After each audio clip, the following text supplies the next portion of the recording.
حضرت شاہ عبدالعزیز محدث دہلوی رحمۃ اللہ علیہ کے متعلق ایک بات روایات میں ملتی ہے کہ آپ مولود کی جب بھی محفل ہوتی تو بڑے ادب کے ساتھ حاضر ہو جاتے تھے. مولود سمجھ رہے ہیں نا، جس میں رسول کریم صلی اللہ علیہ وسلم کی ولادت پاک کا تذکرہ ہو رہا ہو، نعت ہو رہی ہو، حضور اکرم کی شان بیان کی جا رہی ہو، یہ مولود کی محفل اس کو کہتے ہیں.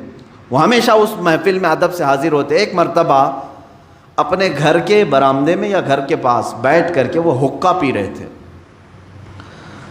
حقہ منہ سے لگے، حقہ کو جانتے ہوں گے آپ، اس میں صرف دھواں ہوتا ہے، یہ ناجائز و حرام نہیں ہے، ورنہ علماء اس کا استعمال نہیں کرتے.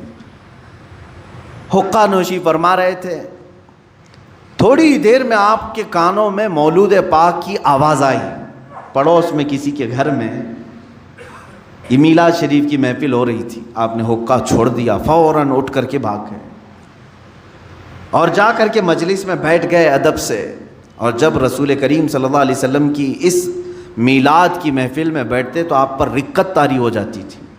آپ کی آنکھیں بند اور وجد میں آئے. تھوڑی ہی دیر میں آپ نے دیکھا رسول کریم صلی اللہ تعالیٰ علیہ وسلم کو مجلس پاک ہوں، لیکن اس حال میں کہ حضور صلی اللہ علیہ وسلم غضبناک ہیں، چہرے پر غصے کے آثار ہیں، چہرہ سرخ ہے.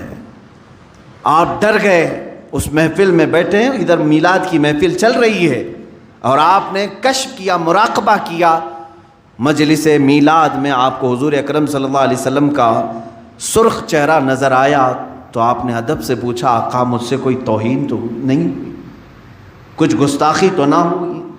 اللہ کے حبیب صلی اللہ تعالیٰ علیہ وسلم نے مخاطب کر کے ارشاد فرمایا، عبدالعزیز تمہیں حیا نہیں آتی، شرم نہیں آتی؟